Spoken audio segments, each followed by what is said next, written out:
ہم نے اور آپ نے الیکشن پیریڈ میں دیکھا کہ بڑے بڑے نیتا الیکشن کے کیمپین میں، الیکشن کے دور میں اس طرح کی باتیں کر رہے تھے کہ اگلے 5 سالوں میں لوگ اذان جیسی چلم چاٹ کو بھول جائیں گے۔ طرح طرح سے مسلمانوں کو ٹارگیٹ کیا جا رہا تھا، نشانہ بنایا جا رہا تھا۔ کوئی مسلمانوں کو زیادہ بچے پیدا کرنے والا کہہ رہا تھا تو کوئی کسی طرح کی بات کر رہا تھا۔ کسی نے مسلمانوں کو گھسپیٹیا کہا، کسی نے کچھ کہا۔ کل ملا کر اس الیکشن میں بڑے بڑے نیتا مسلمانوں کے خلاف زہر اگلتے ہوئے، بیان دیتے ہوئے نظر آئے۔ لیکن نظام قدرت دیکھیں کہ اب ان لوگوں کو ستہ تو مل رہی ہے، انہیں جیت تو ملی ہے، لیکن یہ جیت میں سمجھتا ہوں کہ ہوتا ہے نا، کبھی کبھی انسان ہار کر اتنا پریشان نہیں ہوتا جتنا جیت کر پریشان ہو جاتا ہے، اور اسے جیتنے کے بعد تکلیف ہوتی ہے۔ وہی سچویشن ہے۔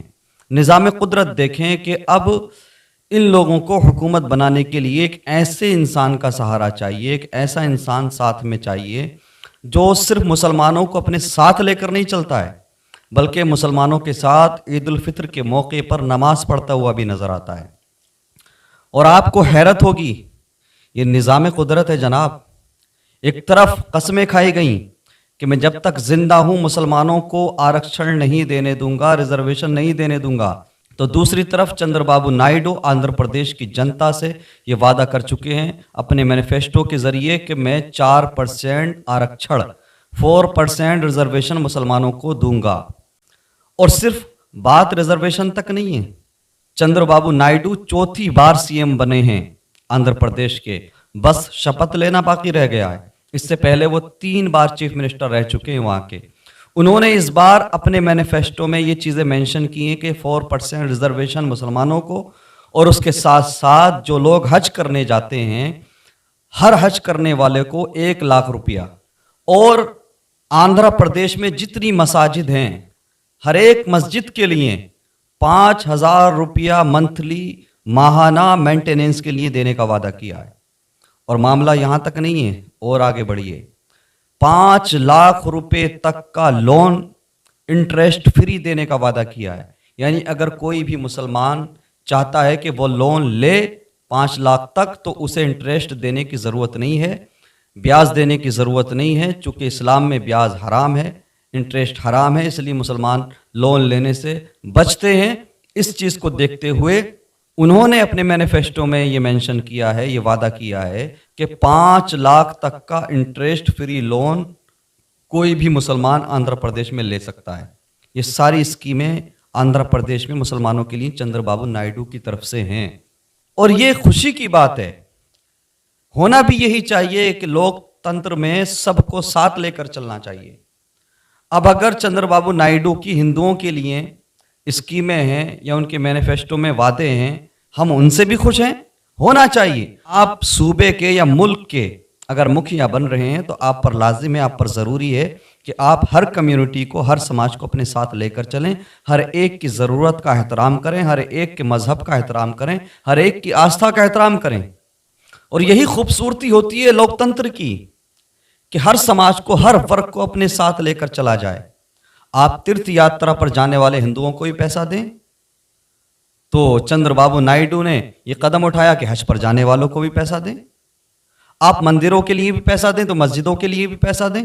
آپ جس طرح سے غیر مسلموں کی پوجا، ان کی پریئر کا احترام کرتے ہیں، اس طرح سے مسلمانوں کی عبادت کا بھی احترام کریں۔ یہ نہیں ہونا چاہیے کہ صاحب ہم نے اب نماز بند کرا دی ہے اور اگلے 5 سالوں میں ہم اذان بھی بند کرا دیں گے، اس چلم چاٹ کو بھول جائیں گے اور مسلمان گھسپیٹیا ہے، یہ ہے وہ ہے ایٹسٹرا۔ اس سب سے کچھ نہیں ہونے والا۔ حقیقت یہی ہے کہ اگر ملک میں بسنے والی ساری اقوام کو ساتھ لے کر چلیں اور یہ جو ہندو مسلم والی راجنیتی ہے، نفرت والی، اس کو ختم کریں تو ملک کی بھی ترقی ہوگی، ملک سے بے روزگاری بھی ختم ہوگی، اور میں سمجھتا ہوں حکومت میں بیٹھے ہوئے لوگوں سے ہر ایک مذہب کا، ہر ایک دھرم کا بندہ خوش بھی رہے گا۔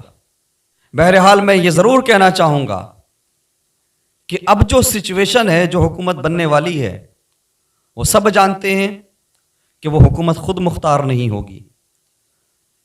اس حکومت کی لگام اور لوگوں کے ہاتھ میں بھی رہے گی، اور میں تو یہ چاہتا ہوں چاہے سرکار کانگریس کی بنے یا بی جے پی کی بنے، ہمیشہ اسی طرح سے بننا چاہیے تاکہ جتنے زیادہ سمودائے کے لوگ जुड़ेंगे, सरकार में होंगे, सत्ता में होंगे, उतना ही बेहतर होगा। हिंदू मुस्लिम वाली नफरत वाली राजनीति का खात्मा होगा और मुल्क तरक्की करेगा। और ये जो एक ट्रेंड चला है पिछले कुछ सालों में कि जिसे भी चमकना होता है, जिसे भी हीरो बनना होता है, वो या तो मुसलमानों को गालियां देता है या पैगंबर इस्लाम सल्लल्लाहु अलैहि वसल्लम की तौहीन करता है। हमने और आपने देखा माजी में अभी एक जानवर ने कुरान शरीफ की तौहीन की, कुरान शरीफ की बेहुरमती की, और अभी तक उस पर कार्रवाई भी नहीं हुई। तो ये जो ट्रेंड चला है, इस ट्रेंड को खत्म करने की जरूरत है, नफरत की राजनीति को खत्म करने की जरूरत है। इस मुल्क की तरक्की का राज यही है कि सारी अक़वाम, हर वर्ग का इंसान, हर समुदाय को, सारे मजहब के लोगों को साथ लेकर चला जाए। फिर मैं समझता हूं कि हमारे मुल्क से ये नफरत का भी खात्मा होगा और हर वर्ग के लोग, हर धर्म के लोग हुकूमत में बैठने वालों से, हुकूमत करने वालों से नाराज नहीं बल्कि खुश भी होंगे। और यकीनन जिस मुल्क की जनता खुशहाल हो, उस मुल्क में हुकूमत करने वाला हाकिम सैल्यूट करने का हकदार होता है और वो सम्मान का हकदार होता है।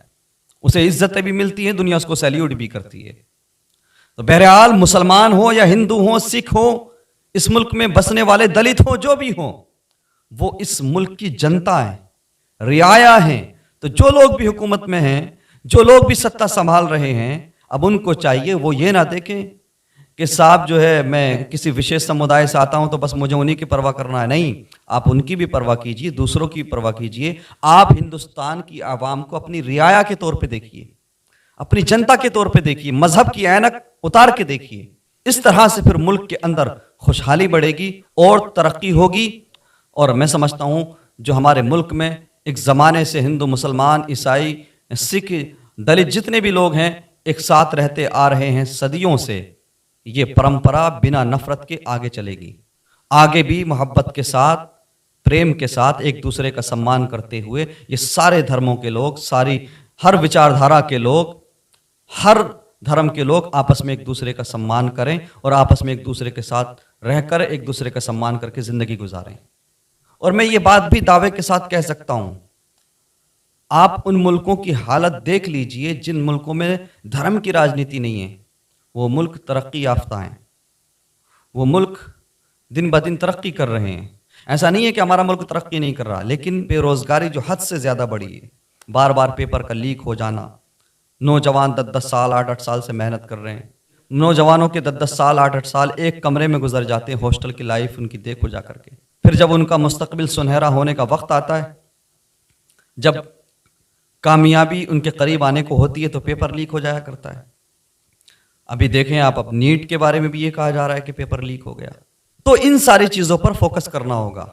यकीन मानिए, अगर ये जितने भी नेता हैं, अगर ये पब्लिक की समस्याओं पर ध्यान देने लगें, धार्मिक राजनीति करने के बजाय नौजवानों की मुश्किलों को समझने लगें, बेरोजगारों को रोजगार देने पर तवज्जो करने लगें, और डेवलपमेंट कैसे हो, नौकरियां कैसे मिलें और बेरोजगारी कैसे खत्म हो, अगर इन सब चीज़ों पर फोकस करने लगें, तो मैं ये बात दावे के साथ कह सकता हूं, फिर हिंदुस्तान की भी तरक्की होगी और इन नेताओं को जनता का प्यार भी मिलेगा। हर वर्ग का इंसान, हर धर्म का इंसान इनका सम्मान करेगा।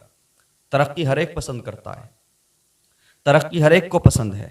हर एक चाहता है कि उसके बच्चों की नौकरियां लगे, हर एक चाहता है कि उसके बच्चों को बेहतर रोजगार मिले। बहरहाल तीसरी बार फिर से बीजेपी सत्ता में आ रही है और नरेंद्र मोदी फिर से इस मुल्क के प्रधानमंत्री बनने वाले हैं।